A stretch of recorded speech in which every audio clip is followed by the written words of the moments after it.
Welcome to Our Weird World. I'm your host, John Henson, and the summer of cults is continuing, and I'm excited for this one. This one's one of my favorite cult stories, just because of how crazy, of a connection that so many people have to this cult, and they probably don't know it. I actually told this story on the For the Love of History podcast a couple of years ago. And, finally, it's been a long time. All right. I told you guys that I was on that show a couple of years ago. If you didn't go listen to it then, well, now you can hear the story now. Or if you listen to that episode then, don't feel like you have to skip this episode. All right. I have some more details, and I'm going to be a little more uncaged on this episode than I was trying to be a little more buttoned up over there, because I wasn't sure, just how loosey-goosey they were over there on For the Love of History. And so just no holds barred today. And so we're going to get into this story. For sure going to mention another historical connection to this story that I did not include the first time I told it on For the Love of History. So all of that is to say, buckle up, Buttercup, because this is a crazy story. Story time. Story time.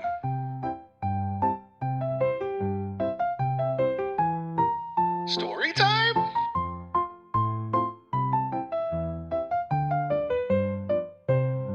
Story time. What story am I telling? As if I couldn't read the title of the episode on my screen. We're covering John Humphrey Noyes and the Oneida cult. John Humphrey Noyes was born on September 3rd, 1811 in Brattleboro, Vermont, to a member of the U.S. House of Representatives and the aunt of President Rutherford B. Hayes. Now, granted, that's just to kind of let you know the kind of family and upbringing that he would have. Was not a big political player. However, there is another connection to that later on. After a relatively uneventful childhood, Noyes attended a revival led by Charles Finney, where he decided to forego his career as a lawyer and become a preacher instead. I spent way too much time in high school learning about Charles Finney, because the bulk of my U.S. history class, I think it was in either ninth grade. I think it was ninth grade, because I think 10th grade was government. Either way, it doesn't matter. The bulk of our U.S. history class was covering the first and second Great Awakenings in the United States. Why? Because I went to a Christian school, and Christian history was more so what we were taught rather than, actual history. Crazy. I wonder why I'm doing this podcast now. Oh, man. Anyway, so basically the first and second Great Awakenings were like these big revivals, these big cultural shifts in America in the 17 and 1800s, where a lot of people reverted back to Christianity, very, very conservative forms of Christianity. But at the same time, like a lot of denominations were created and splintered out of it because people couldn't agree on what the Bible actually meant. And so, Noyes, he grew up in this political family. He had, everything was, pushing him to be a lawyer and probably eventually a politician. And then he goes to this church service, listens to Charles Finney, and changes his life and decides to become a preacher instead. He eventually attended Yale Theological Seminary and helped the town of New Haven, Connecticut, actually become one of the first anti-slavery societies in the country. While at Yale, Noyes then came to believe that Jesus' second coming had already occurred in the year 70 CE AD, whatever you want to call it, and that everyone was living in the new age. Now, this is not like some radical, it was though at the time, but there are a lot of Christians who believe that, I think it's how they interpret Revelation, that they interpret it super literally that Jesus already came back and that we've been just kind of living in this, new age. I don't know if it's 1,000-year reign because it's definitely been more than 1,000 years and nothing has really changed. But whatever, like they believe that Jesus, he went up to heaven for like 30 years and then came back pretty quickly. Well, whatever. Noyes also believed that only people who were free from sin and were completely perfect were the only true Christians. So that's like nobody. He then claimed that man had independent will, and because that will was given by God, everyone was a divine being, but not a sinless, perfect divine being. I don't know, man. Like, dude, made no sense. However, because everyone was divine, there was no longer a need for the church to control people. Love that. Or label things as sin or something like that. Anyway, basically, Noyes was like, listen, Jesus already came back, right? And we're all divine beings because we have independent will, which is somehow different from free will. And because independent will was created by God and given to us by God, we have a divine gift, which then makes us divine beings, which means we don't need church, you guys. We don't need church. We don't need church to control us and, dictate how we live our lives. We're good, dog. Like, what? And so, God, arguably the most problematic of Noyes' very confusing new belief system was his claim that his relationship with God automatically canceled out any obligation he had to obey traditional moral standards or any laws that govern society. In other words, he basically was like, my relationship with God is more important than any state, local, federal laws. And just because, per example, just because the state of Connecticut says that murder is illegal, if God says it's totally legal, I'm going to just murder people because God's rules supersede state rules. That's basically what's getting at. That's probably an extreme example, but that's kind of where he was going with this. And obviously that sort of thinking really bothered literally everyone at Yale, which then ultimately led to his preaching license getting revoked in 1834. In response, Noyes moved to New York, where he lived in the Five Points neighborhood, which at the time was one of the roughest parts of the city. And while there, Noyes had a series of visions where God entered his quote-unquote secret chamber, his butthole, leaving him sexually hungover the next morning. I don't know what that means. I don't know. Maybe I'm not doing it vigorously enough. I don't know. I don't know what being sexually hungover even. Did your wiener hurt or your butthole hurt? I don't know. You just full of regret and shame. I don't know. But that's what happened. God entered his butthole probably, and he was a changed man. He eventually moved to Putney, Vermont, where he became a prophet, where everyone fully aware of what he believed at Yale and what had happened to him in New York, because he was telling everybody about it. They were not very happy to see him.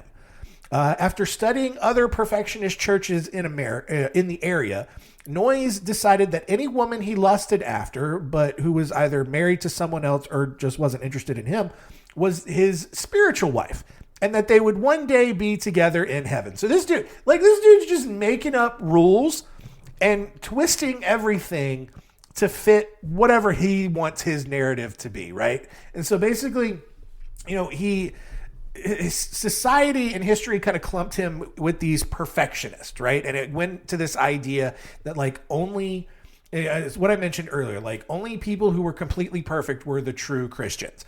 And the problem is that obviously no one is perfect. So how do you justify that? Well, like I said, you just make sure that you're just doing whatever you think God would be okay with. And as long as you say that, you're good to go.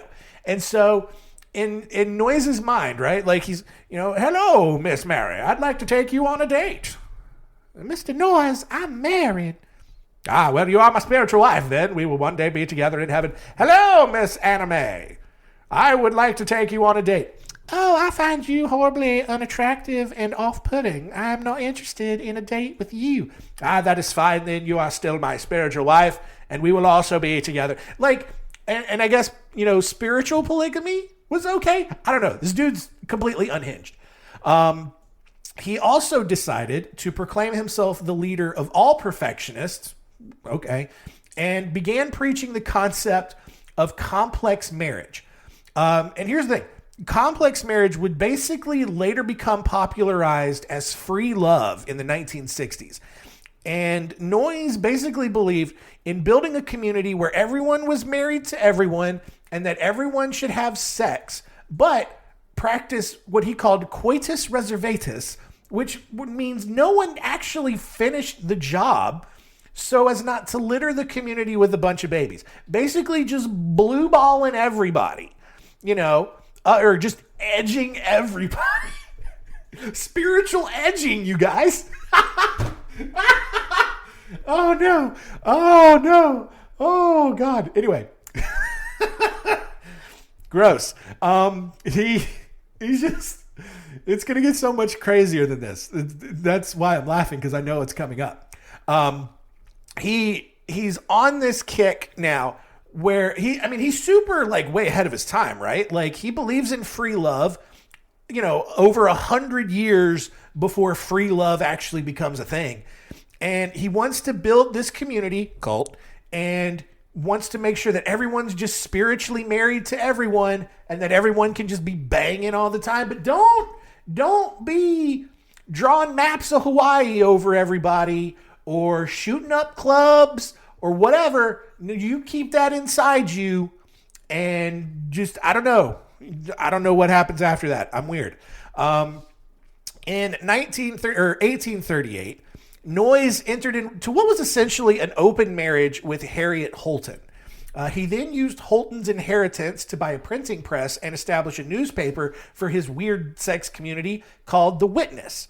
For the next 8 months, Noyes printed tons of materials for his community cult and even converted his own mother to the cult. And that's already weird, right? Like, but it's gonna get weirder once you see what happens next, right? Because he's developing this cult where everybody's having sex with everybody and everybody's spiritual. So basically, Noyes is spiritually married to his own mother at this point. I guess that's how you look at it. Whatever. Meanwhile, Noyes' actual marriage with Harriet Holton was struggling, and by 1844, she had given birth 5 times with only one of the children surviving, which is par for the course in the 1840s. After that, Noyes decided that the two should live separately from each other, with both eventually claiming that they had never been more satisfied with their marriage, not marriage. I don't know, man. None of these people make sense. In 1846, Noyes had his biggest spiritual breakthrough yet. He came to believe that sex made people immortal as long as they just did a lot of it. And so, according to Noyes, Jesus possessed an invisible energy, and that his ability to heal, whether it was healing others, raise people from the dead, or, heal himself back to life after being crucified, all of that power came from a fluid which passed from him. It's a direct quote, a quote unquote, a fluid which passed from him. Noyes believed that all people, because we're all divine beings, Jesus was a divine being, all people had this same fluid, jizz, which could be passed from person to person, mostly through sex. And so essentially, according to Noyes, if enough people got together, they could create a giant energy force field through sex that made everyone immortal. And that is a real sentence that I just said. That is a thing that a guy believed and pitched to his cult, and they were all about it. Oh, you're going to tell me if we just bang each other all day, every day, we're going to live forever? Oh, that sounds really bad. Oh, I'm going to do the favorite thing that feels super awesome and we live forever so we get to keep doing it? Oh, no, please. I don't know if I don't want to be here anymore. Yeah, of course we're going to do that. Oh, God. Well, the following year in 1847, Noyes was arrested for adultery because of course he was. But rather than wait for sentencing and for other members of his community to be arrested for the same thing, Noyes fled to Oneida, New York, where he knew of another perfectionist community who would probably be super on board with his energy sex force field thing. With 45 members from Putney, Vermont following him, the group doubled in size to 87 members in Oneida by the end of 1847, where they got to work on their giant sex force field thingy. When they weren't all banging each other, the Oneida community actually flourished, which is crazy, right? You would think that people who were constantly banging each other would not find time to do anything productive, but they did. They farmed the land, they developed several small industrial buildings, and even set up their own government. Over the next 30 years, they're just banging, creating invisible sex force fields to be immortal, and then they're growing this town. And this community grew to over 300 members and contributed to the area economy by manufacturing animal traps, silk thread, and canned goods. Now, granted, they were still all having sex with each other, don't get me wrong. And here's where it gets kind of weird. Starting around age 14, members were encouraged to start having sex as much as possible. However, Noyes knew that the younger boys wouldn't be able to have the self-control necessary to, stay spiritually edged. They would just be blowing their loads everywhere. And so he knew that the younger members would not be able to have the self-control necessary to maintain the immortality energy force field, because obviously blowing out the baby Grady made the force field weaker. You had to keep it inside you. That's how the force field works. Your balls are like, I don't know, magnets for the force. I don't know, you guys. It's so dumb. I am not smart enough to be dumb enough to figure out the mental gymnastics this guy used to explain how any of this worked. It's just endlessly entertaining for me. And but he sees this problem, all right? These youngins, they're just everywhere, all right? Just, oh God, everywhere. So it's just sticky and oh man. So to fix that, he had a solution, because look, this guy's a problem solver. Younger boys would have a lot of practice sex with the older women in the community who had already gone through menopause and could no longer get pregnant. So if the younger boys had a little oopsie, if they went and shot up that club, you aren't going to have any babies. These women are so old, they can't. So look, if the pullout game's weak, all right, we're good. All right. And so remember how Noyes converted his own mother to be in this cult? So he's like, Mom, can you come have sex with Jimmy? He just turned 14, but I don't trust him. Just let him get, let him get up in them guts, Mom. Oh God. I haven't had this much fun on an episode in a while. I love this story so much. Now that was the 14-year-old boys, right? Well, what about the girls? They were handpicked by older men to be quote unquote cared for, so they didn't fall in love with the younger member and ruin everything by getting pregnant. And surely you know what cared for means in this sense, right? Like, it's such a double standard, right? Like, it's like, oh man, these young guys are getting shown the ropes by these experienced older ladies. And then it's like, ew, these older dudes are grooming these teenage girls and basically molesting them. Gross. Kill them all right now. For the record, I think it was gross. Like a 14-year-old boy banging like some 60-year-old woman. Ugh, gross. Now, we're going to pause the timeline on the Oneida cult for a second because I mentioned there was like another historical connection that ties into this story, right? Well, we're here. Around this time where 14-year-olds are banging old ladies, the older men in the cult are grooming the teenage girls. Around 1860, one eager individual named Charles Guiteau tried to join the Oneida cult.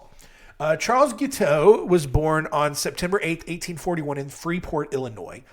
Following a fairly normal childhood, Guiteau inherited $1,000, which is roughly $33,000 in today's money.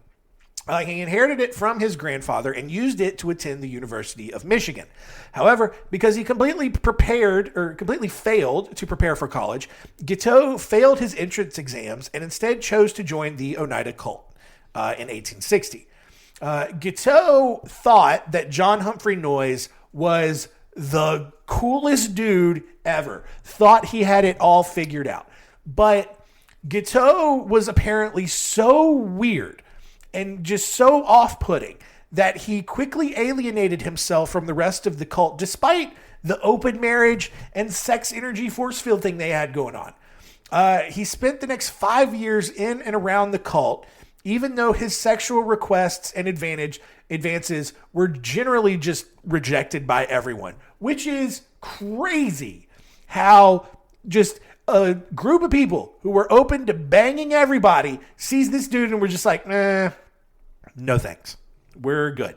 Cult members even nicknamed him Charles Guiteau because they just didn't want this creep around anymore. After leaving the cult and failing to sue Noyes for payments he thought he deserved for work that he had done for the cult, Guiteau moved to Chicago and ultimately became a lawyer. By 1872, Guiteau had gotten married and moved to New York to escape bill collectors and angry clients because he was really bad at being a lawyer. Once in New York, he took an interest in politics and joined the Democratic Party, supporting Horace Greeley in the 1872 election against Ulysses S. Grant. During the campaign, Guiteau delivered a rambling, disorganized speech in support of Greeley, who he believed would appoint him as ambassador to Chile if he won the election. When Greeley lost in a landslide, no thanks to Guiteau, he went back to beating his wife, as he had been doing for the last few years. When Guiteau's wife finally asked for a divorce in 1874, he then went out and had sex with a prostitute who then testified to his infidelity during his divorce trial. This guy's an idiot. Following his divorce, Guiteau published a book called The Truth, which was mostly plagiarized from various books by John Humphrey Noyes. At that point, Guiteau's father, who had supported Noyes during his lawsuits that his own son had filed against him, his father became convinced that Guiteau, his son, was possessed by Satan. How else would you be so weird?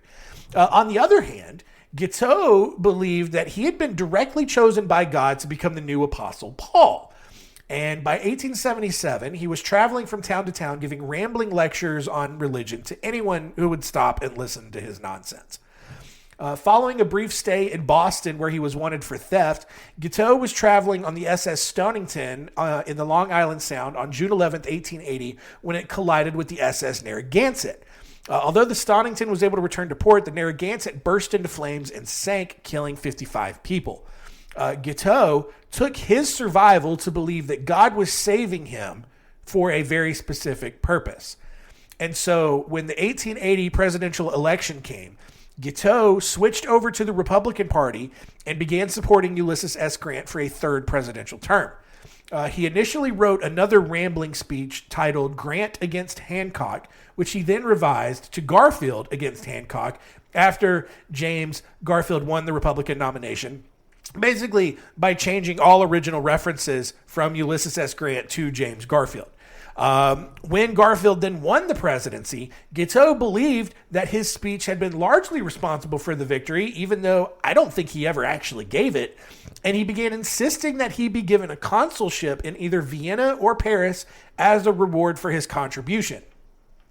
I know this is a long story. We'll get back to the cult in a second. It's just crazy how this guy was too crazy for the craziest cult. When James Garfield and his cabinet rejected Guiteau's request and ignored all of his letters, Guiteau was left homeless, roaming between various apartments and shelters without paying for rooms or meals.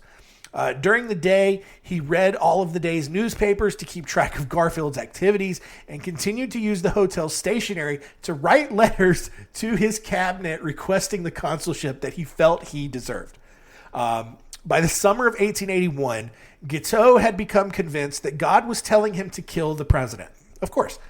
Garfield had abolished the patronage system, which was the act of giving political supporters government jobs after an election, which is great. Love that. Even though we're kind of doing it already still. And Secretary of State James G. Blaine had angrily told Guiteau to stop annoying everyone, leaving Guiteau to believe that he needed to elevate Vice President Chester A. Arthur to the presidency as part of God's divine plan. So, what was the plan? Well, Guiteau initially thought that the plan would be to just simply stab the president to death, but he reconsidered after reasoning that Garfield was much stronger than he was and would have, quote unquote, crushed the life out of me with a single blow of his fist.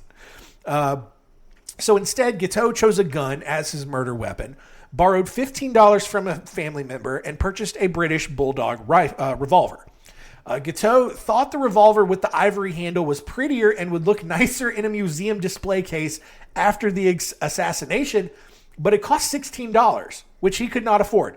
He only had $15, but after relentless negotiations with the gun shop owner, he accepted the $15 and sent him on his way. Following everything that's about to happen, the gun was eventually given to the Smithsonian, but it has since been lost. Guiteau spent the next several weeks practicing his shot and using news reports to track President Garfield's whereabouts. Finally, on July 2nd, 1881, Guiteau found Garfield at the Baltimore and Potomac Railroad Station in Washington, D.C., as President Garfield was preparing to go to Long Branch, New Jersey to vacation with his wife.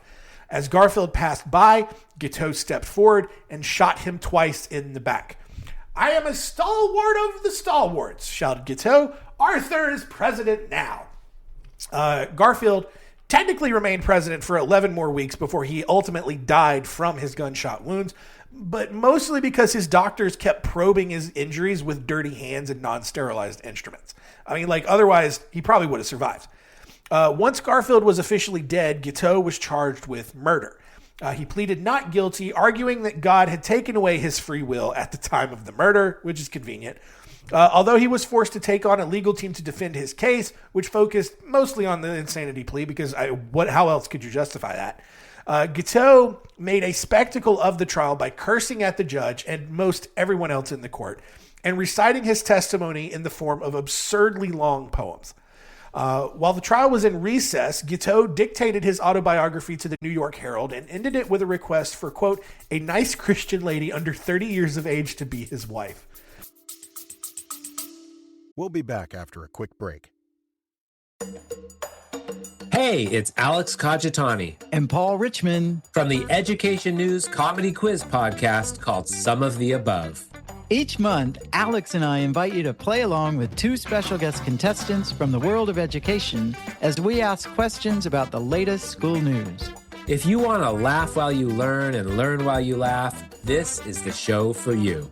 So listen to the Education News Comedy Quiz now, because truly, this podcast will change your life. You'll sleep better, your food will taste better, and you'll probably get promoted at work.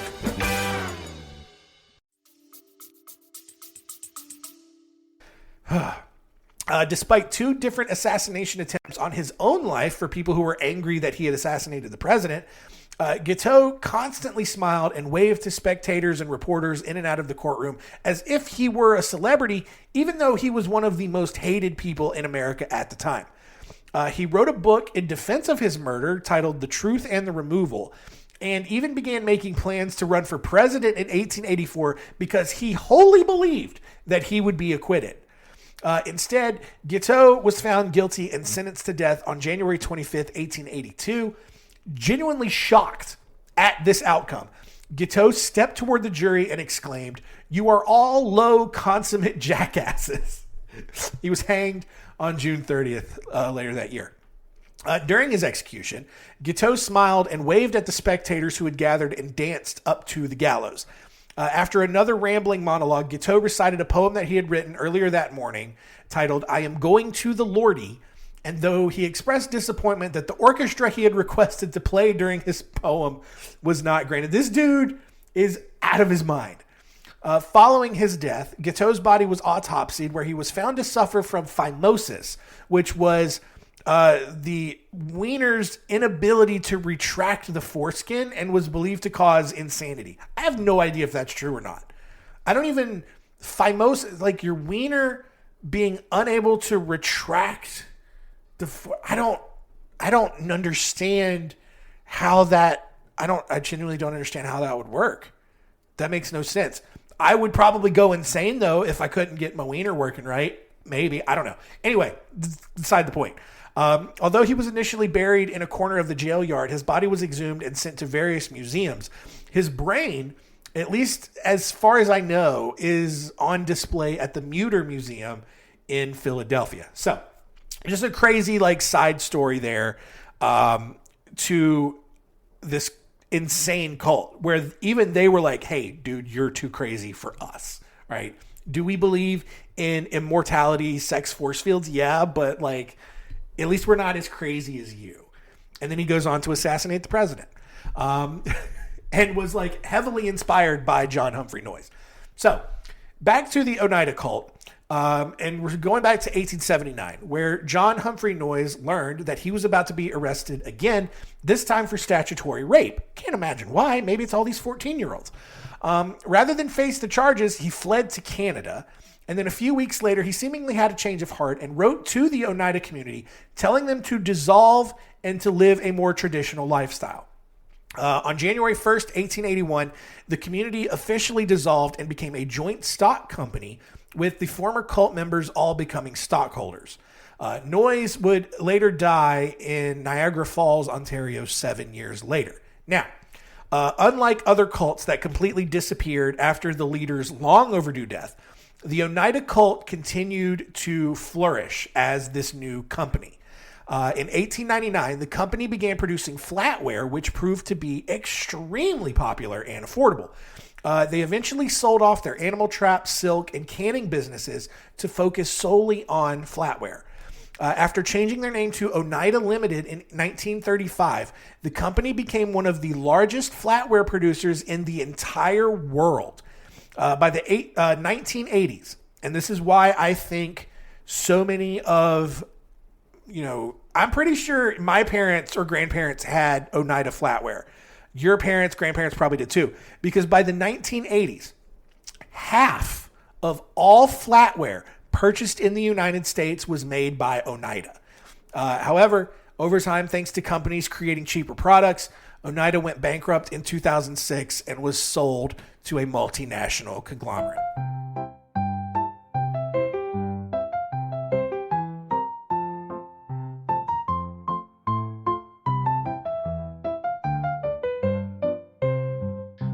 All right, John Humphrey Noyes and the Oneida cult and Charles Guiteau, I guess, in the books. Got such a crazy story that you may have grown up eating silverware made by people who believed that sex created an energy force field that made them immortal. Oh boy. Let's recap this crazy episode and see what we learned.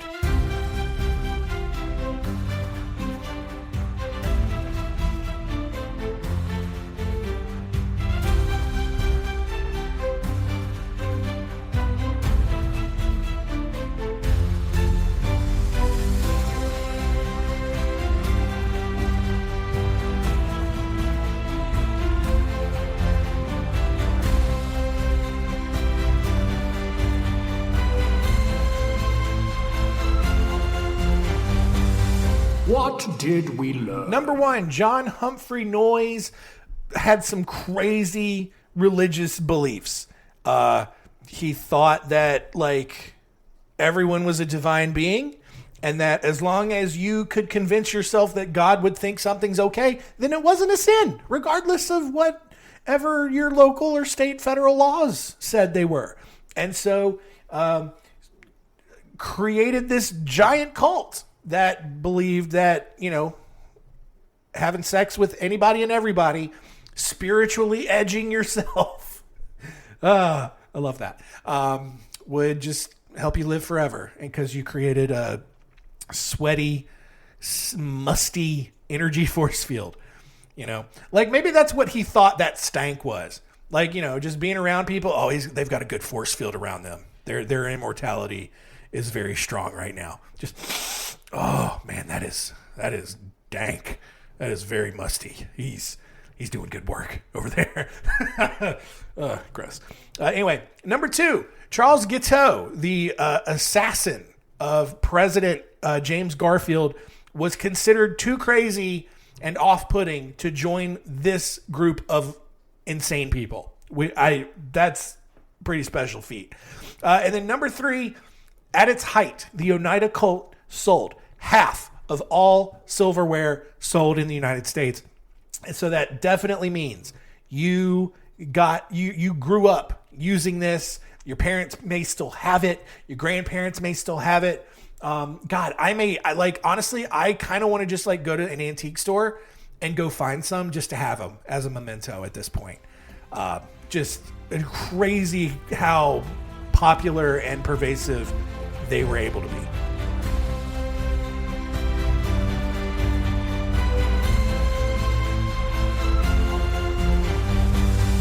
What did we learn? Next week on the show, Summer of Cults continues with the story of Ruth Norman and Unarius. Going to be maybe a little bit shorter of a story, but we're getting back involved into aliens and like telepathic communications. I don't know. Somehow Jesus is involved, I think. Anyway, it's crazy. She's an insane lady, and she developed a cult around being insane, and hilarity ensues, as it always does. So, thank you so much for continuing to listen. Keep telling all your friends, and keep it weird.